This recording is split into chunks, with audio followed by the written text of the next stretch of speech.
Good evening sir. Good evening. मैं comment section से कुछ क्वेश्चंस ले रहा हूँ। AMH 0.09 है, एज 45 है, पीरियड रेगुलर है, क्या सेल्फ एक्सेप्ट चांसेस हैं? ये मैं इसका आंसर देने के पहले मैं ये बताना चाहता हूँ कि सक्सेस रेट को लेके काफ़ी बातचीत होती रहती है कि आपका सक्सेस रेट क्या है। पर मैं आपको बता रहा हूँ कि ये जो इस तरीके के जो पेशेंट्स होते हैं या कपल होते हैं, इनमें सक्सेस रेट बहुत कम हो सकती है। इम्पॉसिबल नहीं है बट बहुत डिफ़िकल्ट है। और यदि पीरियड रेगुलर है और आपका AMH जितना आप बता रहे हैं, if you want to take a chance then we are also there to take a chance. तो ये पॉसिबल है, बट आपको ये समझना पड़ेगा कि जो ओवरऑल चांसेस रहते हैं वो कम रहते हैं। दूसरा, इसमें जो प्रेगनेंसीज होती है उसमें थोड़ा एबॉर्शन के चांसेस ज़्यादा रहते हैं। तीसरा, इसमें डाउन सिंड्रोम होने का खतरा ज़्यादा रहता है। तो ये सब चेकअप हमको यदि प्रेगनेंसी होती है तो ज़रूर कराना चाहिए। टीसा में पेन होता है क्या? टीसा में बिल्कुल पेन नहीं होता, क्योंकि टीसा बेहोशी में की जाती है। जैसे ओवम पिकअप बेहोशी में की जाती है, वैसे ही टीसा बेहोशी में की जाती है। 6 ईयर मैरिड लाइफ है, all reports normal but still no pregnancy. This is very common question and ये मैं आपको बताना चाहता हूँ कि किसी भी मैरिड लाइफ में यदि आप रिपोर्ट सब नॉर्मल बोल रहे हैं तो वहाँ पर फर्टिलाइजेशन का प्रॉब्लम है। और यदि फर्टिलाइजेशन नहीं हो रहा तो वो होता है फैलोपियन ट्यूब में। मोस्ट ऑफ द टाइम या HSG देखता हूँ मैं, तो उसमें या तो मुझे लेड पाइप रिजिडिटी दिखती है या बीडेड दिखता है या कुछ ना कुछ प्रॉब्लम दिखता है जिसके कारण ये फर्टिलाइजेशन नहीं होता। तो बेहतर ये है कि either you should have a laparoscopy और you should go for IVF यदि आपका लंबे समय हो गया है मैरिड लाइफ में। एग्स ग्रो नहीं कर रहा है, AMH 4.59 है फिर भी। एग्स ग्रो नहीं करने के बहुत सारे रीज़न होते हैं। उसमें एक प्रोलैक्टिन और थायराइड बहुत कॉमन फैक्टर होते हैं। और यदि आपका AMH अच्छा है और एग्स ग्रो नहीं कर रहे हैं तो या तो मल्टीसिस्टिक ओवरी हो सकती है या पॉलीसिस्टिक ओवरी हो सकती है। उसका डायग्नोसिस और उसका निदान बहुत ज़रूरी है, उसको आप आके दिखा सकते हैं। ET के बाद कोई प्रेगनेंसी सिम्टम्स होते हैं क्या? This is very very common question. Even after pregnancy test लोग पूछते हैं कि IVF की प्रेगनेंसी का सिम्टम क्या है, हमको सैग दिखेगा कि नहीं।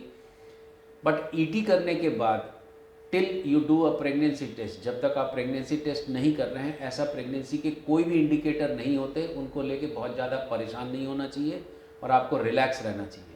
वन अम्बिलिकल आर्टरी कॉर्ड्स होने से क्या होता है? वन अम्बिलिकल आर्टरी का जो मेन मुद्दा है वो एक सॉफ्ट मार्कर कहलाता है।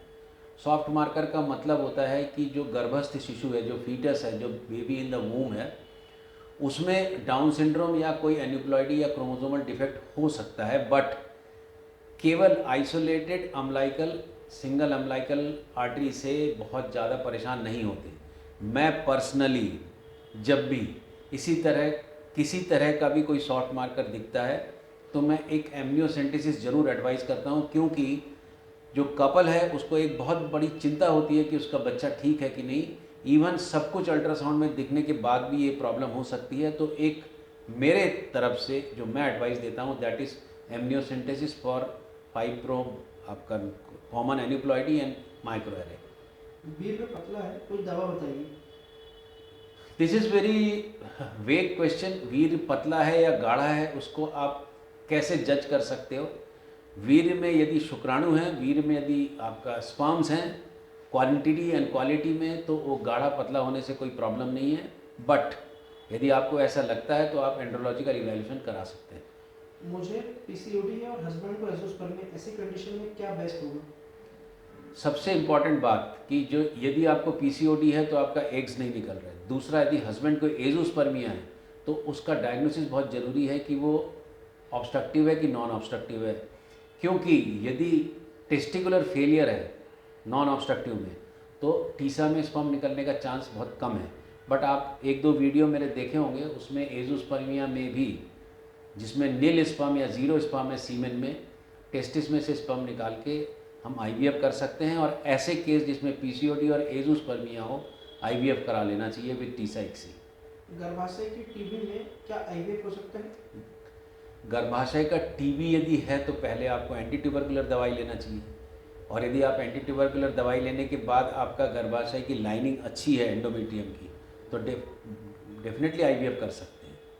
सबको सुनने के लिए बहुत बहुत धन्यवाद। आप जो हमारे साथ जुड़े, यदि आप इस चैनल को सब्सक्राइब करें या इसको शेयर करें तो बहुत अच्छा होगा, ताकि दूसरों तक ये जानकारी मिल सके। सुनने के लिए बहुत बहुत धन्यवाद।